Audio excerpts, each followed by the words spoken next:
Part 7 Miranda Camp Lies. My parents got divorced the summer before ninth grade. My father was with someone else right away. In fact, though my mother never said so, I think this was the reason they got divorced. After the divorce, I hardly ever saw my father, and my mother acted stranger than ever. It's not that she was unstable or anything, just distant, remote. My mother is the kind of person who has a happy face for the rest of the world, but not a lot left over for me. She's never talked to me much, not about her feelings, her life. I don't know much about what she was like when she was my age. Don't know much about the things she liked or didn't like. The few times she mentioned her own parents, who I'd never met, it was mostly about how she wanted to get as far away from them as she could once she'd grown up. She never told me why. I asked a few times, but she would pretend she hadn't heard me. I didn't want to go to camp that summer. I had wanted to stay with her to help her through the divorce, but she insisted I go away. I figured she wanted the alone time, so I gave it to her. Camp was awful. I hated it. I thought it would be better, being a junior counselor, but it wasn't. No one I knew from the previous year had come back, so I didn't know anyone, not a single person. I'm not even sure why, but I started playing this little make believe game with the girls in the camp. They'd ask me stuff about myself, and I'd make things up. My parents are in Europe, I told them. I live in a huge townhouse on the nicest street in North River Heights. I have a dog named Daisy. Then, one day, I blurted out that I had a little brother who was deformed. I have absolutely no idea why I said this. It just seemed like an interesting thing to say. And of course, the reaction I got from the little girls in the bungalow was dramatic. Really? So sorry. That must be tough, etc., etc. I regretted saying this the moment it escaped from my lips, of course. I felt like such a fake. If Via ever found out, I thought she'd think I was such a weirdo, and I felt like a weirdo. But I have to admit, there is a part of me that felt a little entitled to this lie. I've known Augie since I was 6 years old. I've watched him grow up. I've played with him. I've watched all 6 episodes of Star Wars for his sake, so I could talk about the little aliens and bounty hunters and all that. I'm the one that gave him the astronaut helmet he wouldn't take off for 2 years. I mean, I've kind of earned the right to think of him as my brother. And the strangest thing is that these lies I told, these fictions, did wonders for my popularity. The other junior counselors heard it from the campers, and they were all over it. Never in my life have I ever been considered one of the popular girls in anything. But that summer in camp, for whatever reason, I was the girl everybody wanted to hang out with. Even the girls in Bungalow 32 were totally into me. These were the girls at the top of the food chain. They said they liked my hair, though they changed it.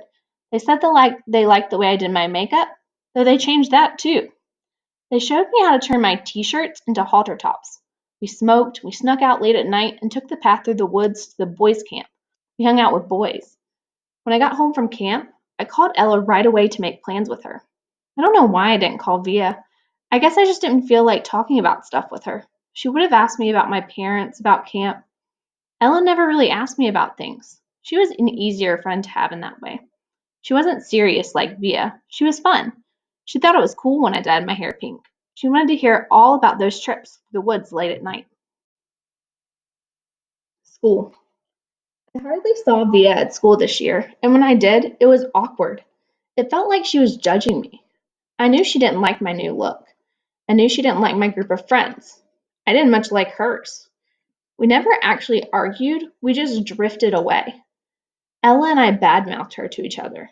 She's such a prude. She's so this, she's so that. We knew we were being mean, but it was easier to ice her out if we pretended she had done something to us.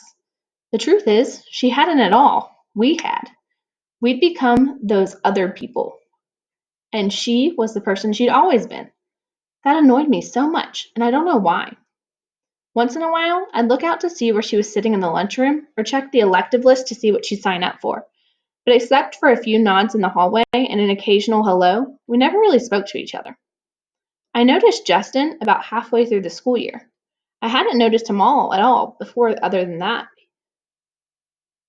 I hadn't noticed him at all before then, other than he was this skinny, cutish dude with thick glasses and longish hair who carried a violin everywhere.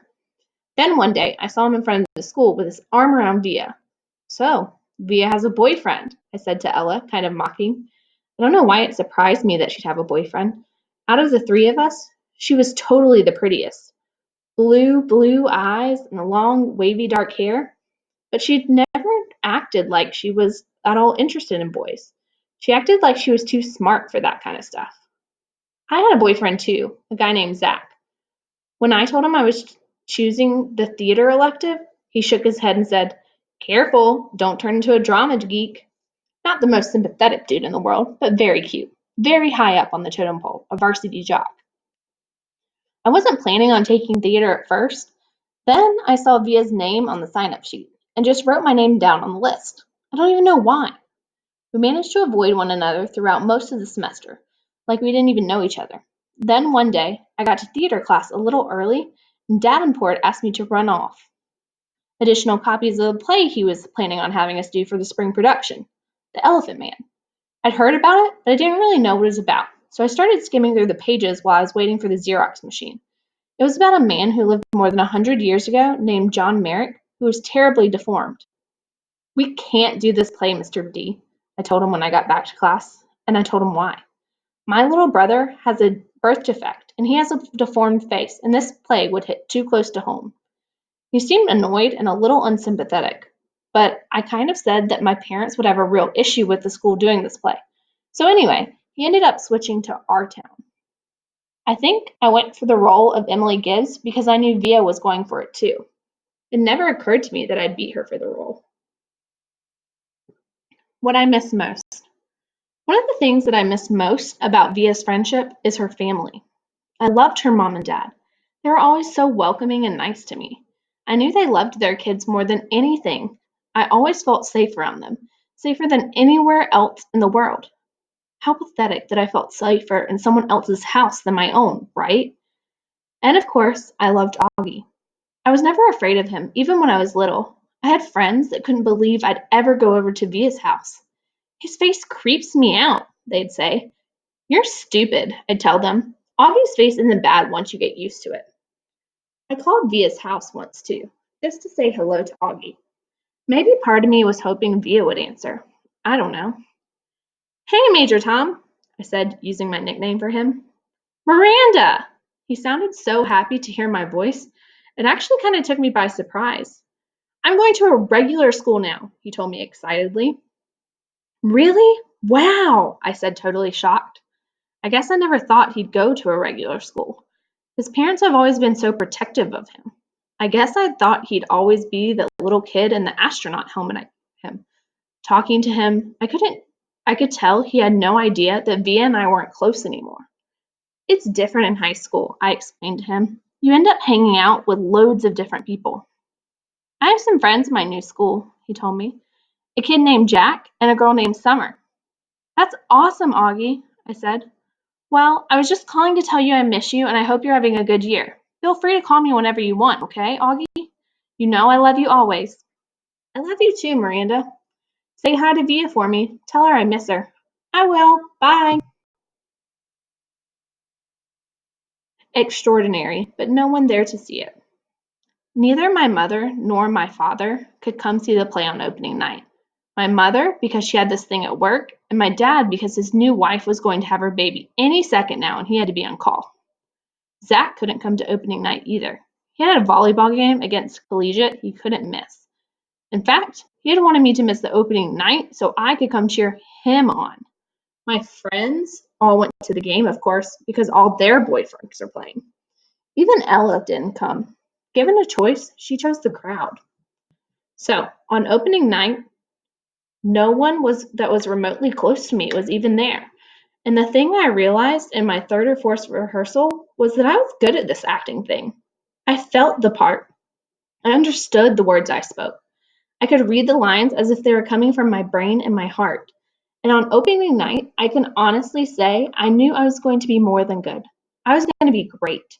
I was going to be extraordinary. But there would be no one there to see it. We were all backstage, nervously running through our lines in our head. I peeked through the curtains at the people taking their seats in the auditorium. That's when I saw Augie walking down the aisles with Isabel and Nate. They took seats in the fifth row, near the middle. Augie was wearing a bow tie, looking around excitedly. He had grown up a bit since I'd last seen him, almost a year ago. His hair was shorter, and he's wearing some kind of hearing aid now. His face hadn't changed a bit. Davenport was running through some last-minute changes with a set decorator.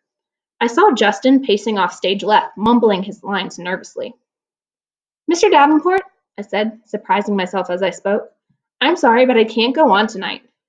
Davenport turned around slowly. "What?" he said. "I'm sorry. Are you kidding?" "I'm just," I muttered, looking down.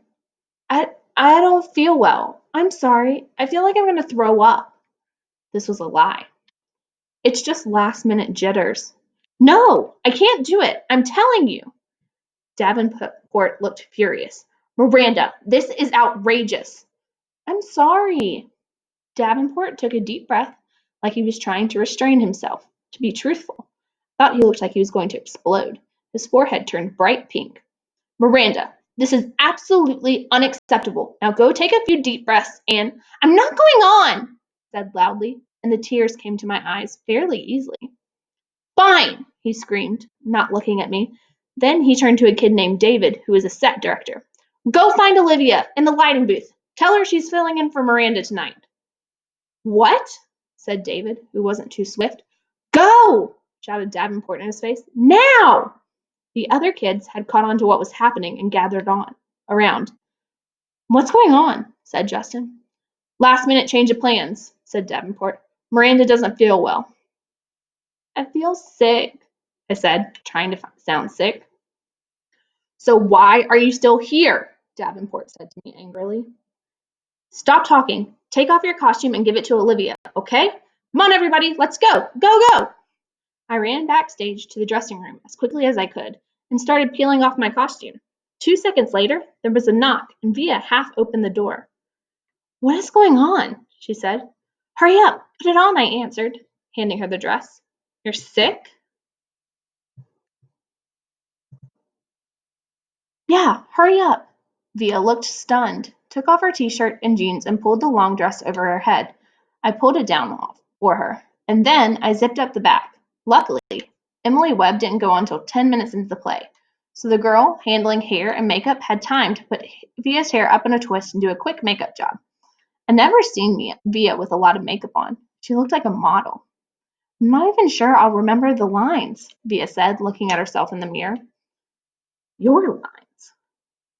"You'll do great," I said. She looked at me in the mirror. "Why are you doing this, Miranda?" "Olivia!" It was Davenport, shouting from the door. "You're on in 2 minutes. It's now or never." Via followed him out the door, so I never got the chance to answer her question. I don't know what I would have said anyway. I wasn't sure what the answer was. The performance. I watched the rest of the play from the wings just off stage next to Davenport. Justin was amazing, and Via, in that heartbreaking last scene, was awesome. There was one line she flubbed just a bit, but Justin covered for her, and no one in the audience even noticed. I heard Davenport muttering under his breath, "Good, good, good." He was more nervous than all the students put together. The actors, the set decorators, the lighting team, the guy handling the curtains. Davenport was a wreck, frankly. The only time I felt any regret, if you could even call it that, was at the end of the play when everyone went out for their curtain calls. Via and Justin were the last of the actors walking out on stage, and the audience rose to their feet when they took their bows. That, I admit, was a little bittersweet for me. But just a few minutes later, I saw Nate and Isabel and Augie make their way backstage, and they all seemed so happy. Everyone was congratulating the actors, patting them on the back. It was that crazy backstage theater mayhem where sweaty actors stand euphoric while people come worship them for a few seconds. In that crush of people, I noticed Augie looking kind of lost. I cut through the crowd as fast as I could, and I came up behind him. "Hey," I said, "Major Tom." After the show. I can't say why I was happy to see August again after so long, or how good it felt when he hugged me. "I can't believe how big you've gotten," I said to him. "I thought you were going to be in the play," he said. "I wasn't up to it," I said, "but Via was great, don't you think?" He nodded. 2 seconds later, Isabel found us. "Miranda," she said happily, giving me a kiss on the cheek, and then to August, "Don't ever disappear like that again." "You're the ones who disappeared, Augie answered back. How are you feeling? Isabel said to me. Via told us you got sick. Much better, I answered. Is your mom here? Said Isabel. No, she had work stuff, so it's actually not a big deal for me, I said truthfully. We have 2 more shows anyway, though I don't think I'll be as good of an Emily as Via was tonight. Nate came over and we had basically the same exact conversation. Then Isabel said, Look, we're going to have a late night dinner to celebrate the show. Are you feeling up to joining us? We'd love to have you. Oh no, I started to say. Please, said Augie. I should go home, I said. We insist, said Nate. I know. Via and Justin had come over with Justin's mom, and Via put her arm around me. You're definitely coming, she said, smiling her old smile at me. They started leading me out in the crowd, and I have to admit, for the first time in a very, very long time, I felt absolutely happy. Part 8, August. The 5th grade nature retreat. Every year in the spring, the 5th graders of Beecher Prep go away for 3 days and 2 nights to a place called the Borward Nature Reserve in Pennsylvania. It's a 4-hour bus drive away. The kids sleep in cabins with bunk beds. There are campfires and s'mores and long walks through the woods. The teachers have been prepping us about this all year long, so the kids in the grade are excited about it, except for me. And it's not even that I'm not excited, because I kind of am. It's just I've never slept away from home before, and I'm kind of nervous. Most kids have had sleepovers by the time they're my age. A lot of kids have gone to sleepaway camps or stayed with their grandparents or whatever. But not me. Not unless you include hospital stays. But even then, Mom and Dad always stayed with me overnight.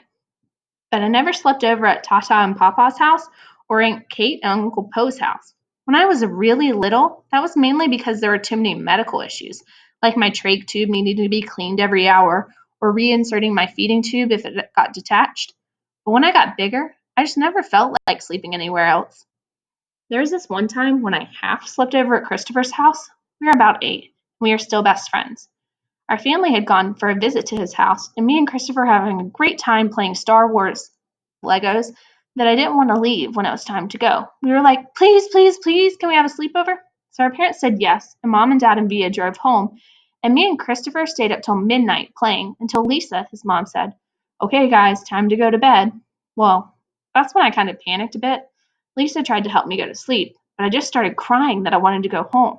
So at 1 a.m., Lisa called Mom and Dad drove all the way back out to Bridgeport to pick me up. We didn't get home till 3 a.m.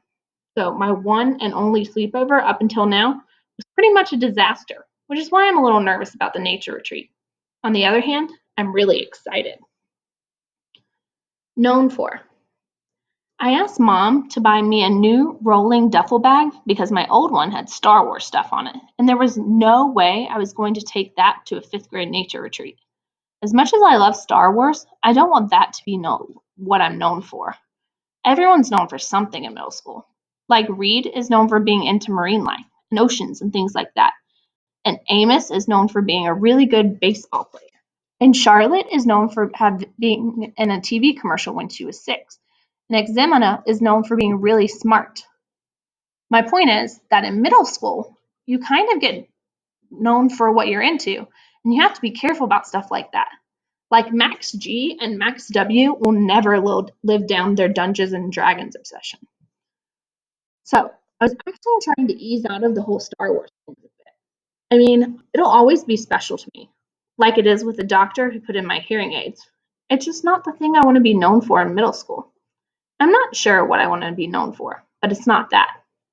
That's not exactly true. I do know what I'm really known for, but there's nothing I can do about that. A Star Wars duffel bag I could do something about.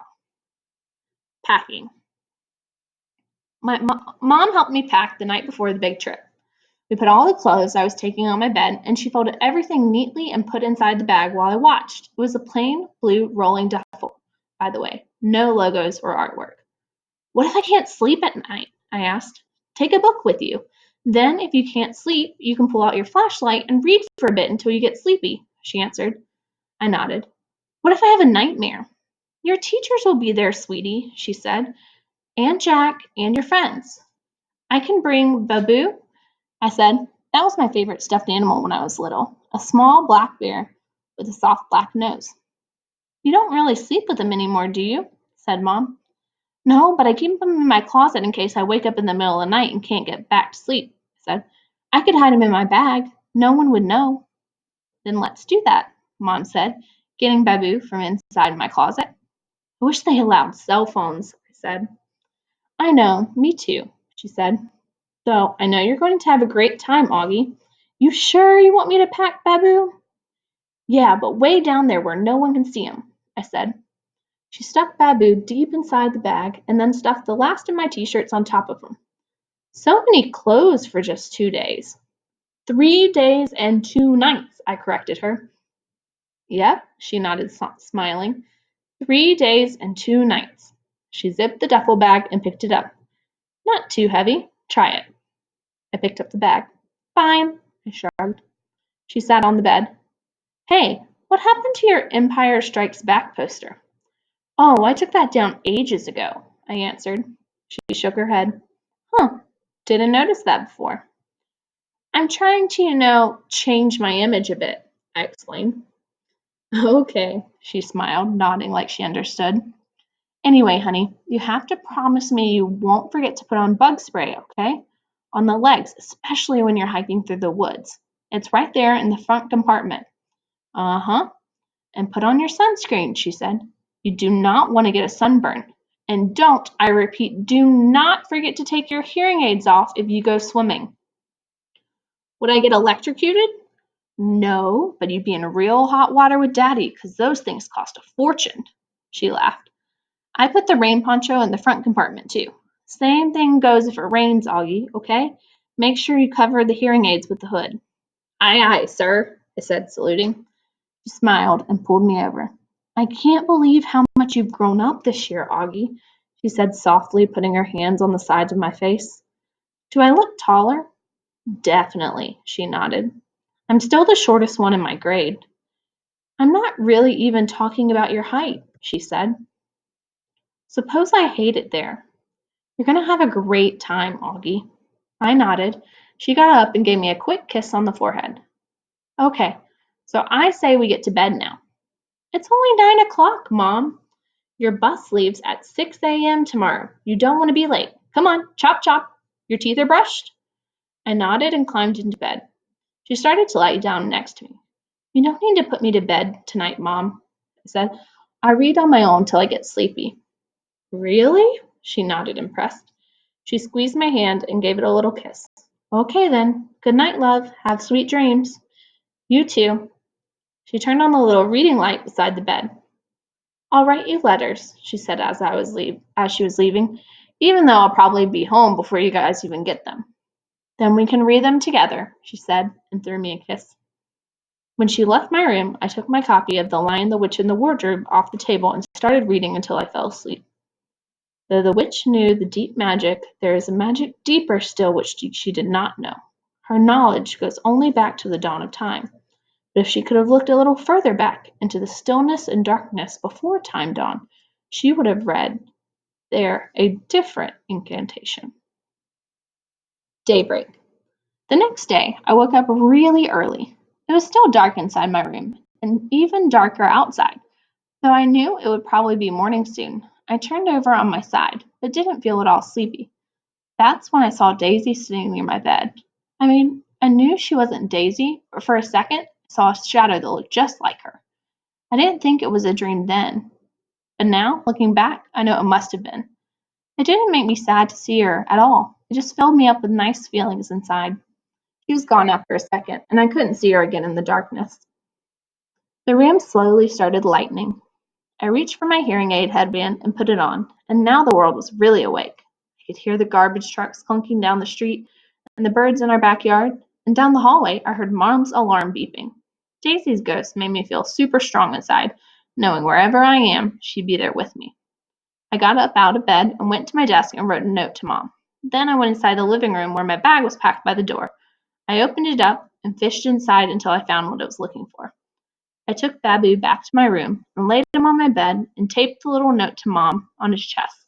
And then I covered him with my blanket so Mom would find him later. The note read, Dear Mom, I won't need Babu.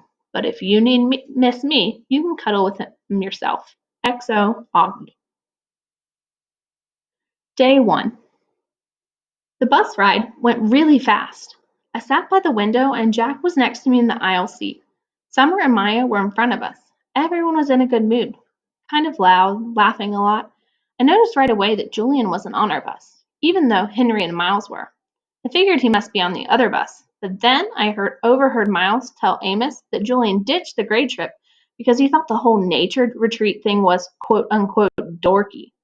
I got totally pumped because dealing with Julian for 3 days in a row and 2 nights was a major reason I was nervous about this whole trip. So now, without him there, I could really just relax and not worry about anything. We got the nature reserve around noon. The first thing we did was put our stuff down in the cabins. There were 3 bunk beds to every room, so me and Jack did rock, paper, scissors for the top bunk, and I won. Woohoo! And the other guys in the room were Reed and Tristan and Pablo and Nino. After we had lunch in the main cabin, we all went on a 2-hour guided nature hike through the woods. But these were not like the woods. These were not woods like the kind they have in Central Park. These were real woods. Giant trees that almost totally blocked out the sunlight. Tangles of leaves and fallen tree trunks, howls and chirps, and really loud bird calls. There was a slight fog, too, like a pale blue smoke all around us. So cool. The nature guide pointed everything out to us. The different types of trees we were passing, the insects inside the dead logs of the trail, the signs of deer and bears in the woods, what types of birds were whistling, and where to look for them. I realized that my Lobot hearing aid actually made me hear better than most people because I was usually the first person to hear a new bird call. It started to rain as we headed back to camp. I pulled on my rain poncho and pulled the hood up so my hearing aids wouldn't get wet, but my jeans and shoes got soaked by the time we reached our cabin. Everyone got soaked. It was fun, though. We had a wet sock fight in the cabin. Since it rained for most of the day, we spent most of the afternoon goofing off in the rec room. They had a ping pong table and an old-style arcade games like Pac-Man and Missile Man that we played until dinner time. Luckily, by then, it had stopped raining, so we got to have a real campfire cookout.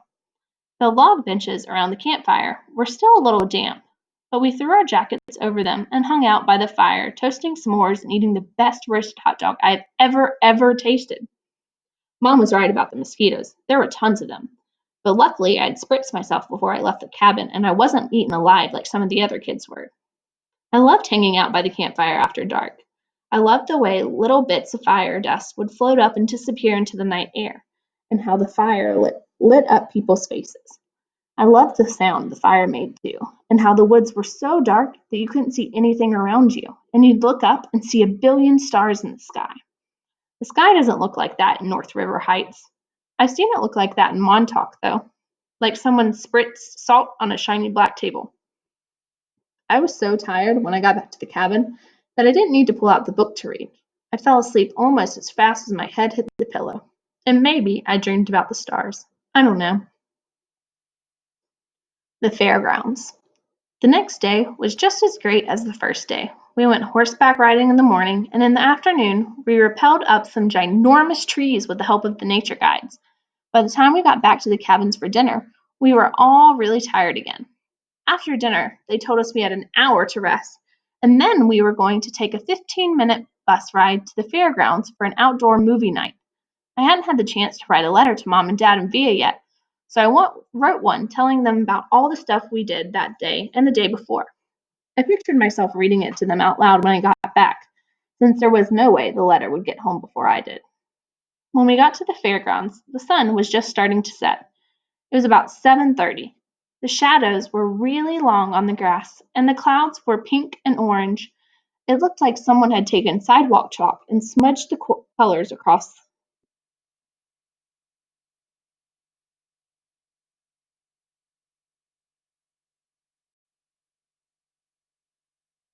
It looked like someone had taken sidewalk chalk and smudged the colors across the sky with their fingers.